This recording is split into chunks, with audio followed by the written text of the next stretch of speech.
पाकिस्तान पर बड़ा ऑर्डर किसी भी वक्त आ सकता है, जिसके डर से पाकिस्तानी सेना में खलबली मचनी शुरू हो गई है, भगदड़ मचनी शुरू हो गई है। पाकिस्तानी सेना के 100 बड़े अफसरों ने जनरल मुनीर को इस्तीफा दे दिया और यही नहीं, पाकिस्तानी सेना के मेजर, कैप्टन और जवानों तक ने इस्तीफों की झड़ी लगा दी है। वॉर टेंशन के इस बीच पाकिस्तानी सेना में इतने ज्यादा इस्तीफे हुए हैं कि भारत पाकिस्तान सीमा पर तैनात 11वीं कोर में एक बड़ा संकट खड़ा हो गया है। रिपोर्ट देखिए।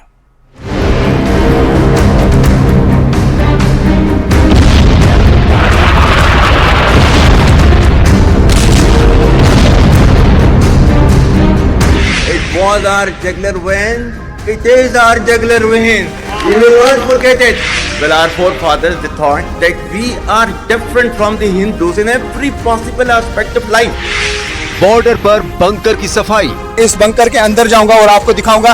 ये बंकर साफ किए गए हैं। मैं अपने विजय से कहूं कि थोड़ा जल्दी आए और ये पूरा हाल दिखाएं। ये देख सकते हैं आप, ताज़ा ताज़ा सफाई की है लोगों ने और ये अंडरग्राउंड बंकर बने हुए हैं। LOC 2 इंटरनेशनल बॉर्डर पाकिस्तान पर चढ़ाई।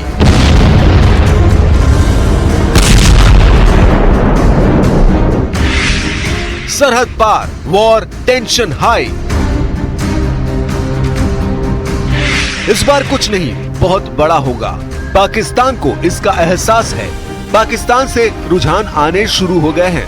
पाकिस्तानी फौज के जनरल और जवानों के बीच जंग शुरू हो गई है। पाकिस्तानी सेना में बगावत हो गई। हिंदुओं के खिलाफ जहर उगलने वाले कट्टर जनरल, पहलगाम टेरर अटैक का प्लॉट तैयार करने वाले जनरल असीम मुनीर 3 दिन से 3 वजहों से पूरे पाकिस्तान में बेइज्जती झेल रहे हैं। पहला पोस्टर जनरल के परिवार के विदेश भागने की खबर का है। दूसरे पोस्टर में जनरल मुनीर के बंकर में दुबक जाने के अपडेट का है। तीसरे पोस्टर में जनरल मुनीर के गुमशुदा होने की अटकलों का है। जिस जनरल के जहन में सिर्फ नफरत भरी है, जो जनरल आतंकी सरगनाओं के जुमले बांचता है, जिस असीम मुनीर ने भारत को युद्ध की धमकी दी, वो किस हाल में है, कहां है?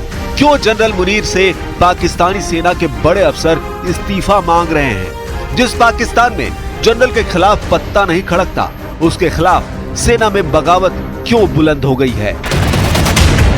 जहरीला जनरल आसिम मुनीर, एटम बमबाज, बड़बोला वजीर और पाकिस्तानी आतंकी सरगनाओं का पूरा गैंग। उन्होंने कह दिया ना कि अगर हमारा पानी बंद करेंगे तो फिर जंग के लिए तैयार हो जाएं। ये जो गोरी, शहीन, गजनवी, ये चौकों में सजाने के लिए नहीं हमने रखे हुए, ये हमने हिंदुस्तान के लिए रखे हैं बाबा। ये जो 130 एटॉमिक हमारे पास वेपन है, वो हमने सिर्फ मॉडल बनाने के लिए नहीं रखे हुए। और आपको पता ही नहीं कि हमने पाकिस्तान के किस किस हिस्से में रखे हुए हैं। ये दुनिया भी जानती है, आप भी जानते हैं। सब के सब तबाही के खौफनाक ख्वाब में जी रहे हैं। इनका एक एक पल 100 साल के बराबर गुजर रहा है। पहलगाम नरसंहार का डॉक्ट्रिन तैयार करने वालों को मौत बेहद करीब नजर आ रही है। अपने अंजाम के ख्याल से सरहद पार बैठे इन दुश्मनों का दम उखड़ रहा है। पाकिस्तान की जिस फौज पर जनरल मुनीर इतरा रहे थे, वो 2 फाड़ हो गई है। पाकिस्तानी सेना में मुनीर से बगावत करने वालों की भीड़ बढ़ती जा रही है। पाकिस्तानी सेना के जर्नैल, कर्नैल मुफ्त में मिले अपने बिल्ले उतारकर मुनीर को थमा रहे हैं। पाकिस्तानी सेना में इस्तीफा एक्सप्रेस दौड़ रही है। पाकिस्तान आर्मी में विद्रोह, 100 कमांडर ने मुनीर को भेजा इस्तीफा। लेफ्टिनेंट को आया बुखार, 500 पाकिस्तानी सैनिक मोर्चे से फरार। पाकिस्तानी सेना में भगदड़, LOC फ्रंट पर युद्ध से पहले सरेंडर। मुनीर में दिखा मुशर्रफ, जनरल का तख्ता पलट तय।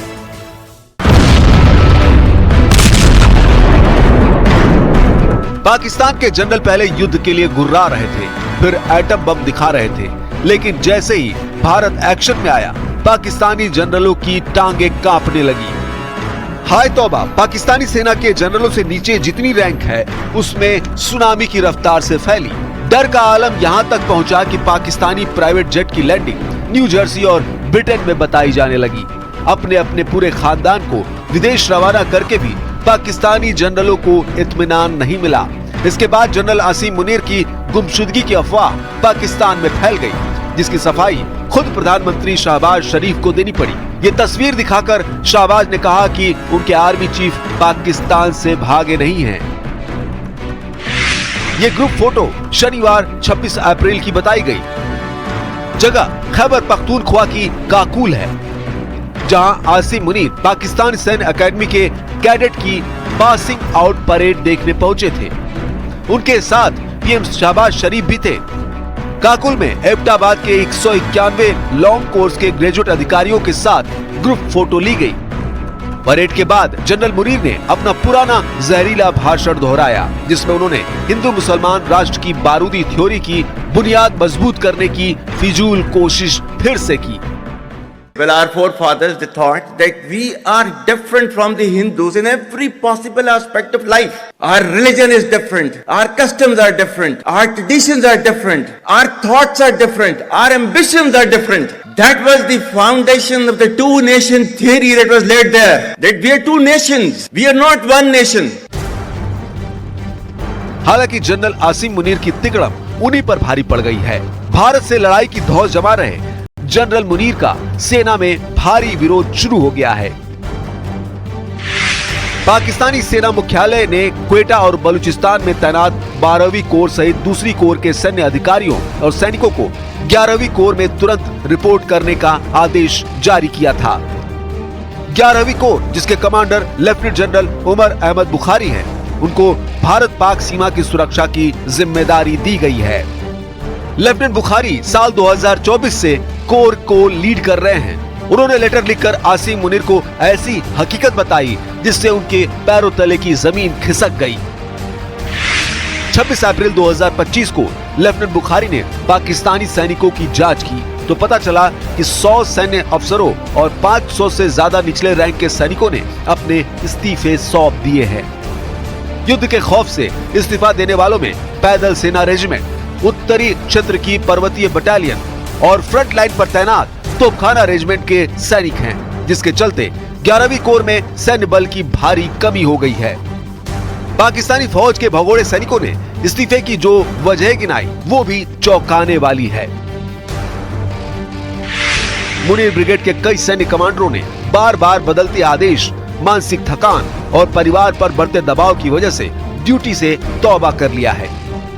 हालांकि असल वजह कुछ और है। पाकिस्तानी सेना में मुनीर को लेकर जबरदस्त नाराजगी है। एक चिट्ठी के जरिए इसका इजहार किया गया है। पाकिस्तानी मीडिया रिपोर्ट्स के मुताबिक पाक फौज के अफसरों की चिट्ठी में कहा गया है कि जनरल मुनीर के नेतृत्व में पाकिस्तान 1971 जैसे हालात में पहुंच गया है। चिट्ठी में लिखा है, ये पाकिस्तान की सेना की आवाज है, कर्नल, मेजर, कैप्टन और जवान, जिन्होंने आपको हमारी संस्था, हमारे देश और हमारी इज्जत को मिट्टी में मिलाते हुए देखा है। आपका समय खत्म हो गया है। जल्द से जल्द इस्तीफा दें, वरना हम आपसे वो छीन लेंगे जो आपने हासिल किया है, भले ही आपसे जबरदस्ती ही क्यों ना करनी पड़े। इस चिट्ठी को पाकिस्तान में जनरल मुनीर के फौजी करियर का मरसिया कहा जा रहा है। पाकिस्तान की फजीहत कराने वाले मुनीर की तुलना पेंटागन ने आतंकी सरगना ओसामा बिन लादेन से कर रखी है। जनरल मुनीर अच्छी तरह समझ चुके हैं कि वो जिस मुल्क के बेताज बादशाह बने बैठे हैं, वहाँ तानाशाहों को तख्त से उतारकर सूली पर टांग दिया जाता है। याह्या खान से मुशर्रफ तक का खौफनाक अंजाम मुनीर की आंखों में तैर रहा है। जिन जनरलों का पाकिस्तान में कभी सिक्का चलता था, उनका रुतबा कैसे देखते ही देखते राख हुआ। यही सच जनरल मुनीर को बिल में दुबकने पर मजबूर कर रहा है।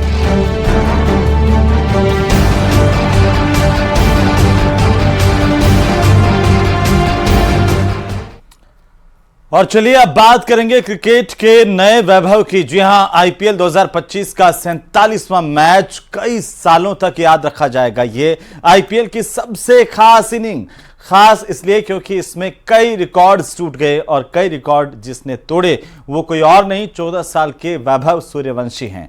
वही वैभव सूर्यवंशी जिनके बारे में आप मेगा ऑक्शन से सुनते आ रहे हैं, जिन्होंने अभी कुछ दिन पहले ही सबसे यंगेस्ट डेब्यूटेंट के रूप में, इनका नाम भी आपने सुना होगा, डेब्यू मैच की पहली बॉल पर छक्का मारने वाली चर्चाएं भी आपने खूब सुनी होगी। और अब उनका नाम सबसे तेज सेंचुरी की वजह से आप सुन रहे हैं।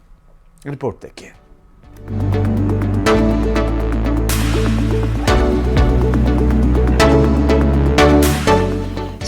सूर्यवंशी क्रिकेट का नया वैभव। 14 साल के वैभव ने रचा इतिहास। आईपीएल में शतक लगाने वाले सबसे युवा। छोटा पैकेट, बड़ा धमाका।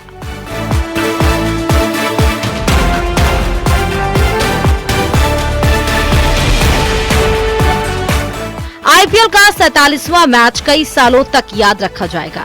ये आईपीएल की सबसे खास इनिंग, खास इसलिए क्योंकि इसमें कई रिकॉर्ड्स टूट गए हैं और रिकॉर्ड जिसने तोड़ा वो कोई और नहीं, 14 साल के वैभव सूर्यवंशी हैं।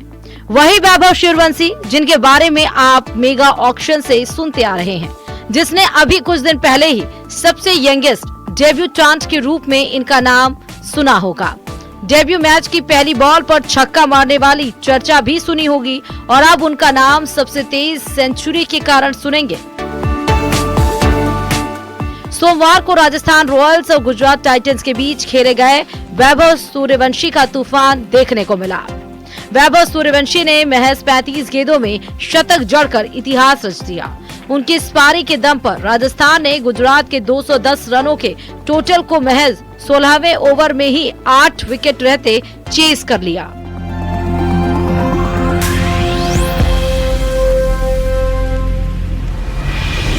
गगनचुंबी छक्के, 7 चौके, 35 गेंद पर शतक। राजस्थान रॉयल्स के सलामी बल्लेबाज वैभव सूर्यवंशी तो इस मुकाबले को ताउम्र याद रखेंगे। वैभव सूर्यवंशी ने गुजरात टाइटंस के खिलाफ महज 35 गेंदों पर शतक जड़ने का कारनामा किया। उन्होंने आईपीएल में सबसे तेज दूसरा शतक जड़ने का कमाल किया और आईपीएल में सबसे कम उम्र में शतक जड़ने वाले बल्लेबाज बने। उन्होंने 14 साल और 32 दिन की उम्र में ये कारनामा कर दिखाया। यही नहीं, वो आईपीएल में सबसे तेज शतक जड़ने वाले भारतीय बल्लेबाज भी बन गए। उन्होंने यूसुफ पठान कीर्तिमान ध्वस्त किया। पठान ने 37 गेंदों पर आईपीएल में सेंचुरी ठोकी थी, लेकिन आईपीएल में सबसे तेज शतक का रिकॉर्ड वेस्ट इंडीज के क्रिस गेल के नाम है, जिन्होंने अप्रैल 2013 में पुणे वॉरियर्स के खिलाफ रॉयल चैलेंजर्स बेंगलुरु के लिए 30 गेंद में शतक जड़ा था। वैभव आईपीएल में डेब्यू और पहली गेंद पर छक्का जमाने वाले सबसे युवा बल्लेबाज पहले ही बन गए थे, लेकिन अब उन्होंने सबसे कम उम्र में आईपीएल में शतक ठोकने का नया रिकॉर्ड कायम कर दिया है। वे रिकॉर्ड सालों साल अटूट रह सकता है। उन्होंने महज 14 साल 32 दिन की उम्र में ये कारनामा किया और प्लेयर ऑफ द मैच भी जीता। वहीं वैभव के घर बिहार के समस्तीपुर में इस पारी के बाद जश्न का माहौल है। रात के समय तो वैभव सूर्यवंशी की आईपीएल 2025 में शानदार तूफानी बैटिंग को लेकर के क्रिकेटर रोहित शर्मा के कोच दिनेश लाड ने भी काफी तारीफ की। उन्होंने कहा कि 14 साल का वैभव सूर्यवंशी काफी प्रतिभाशाली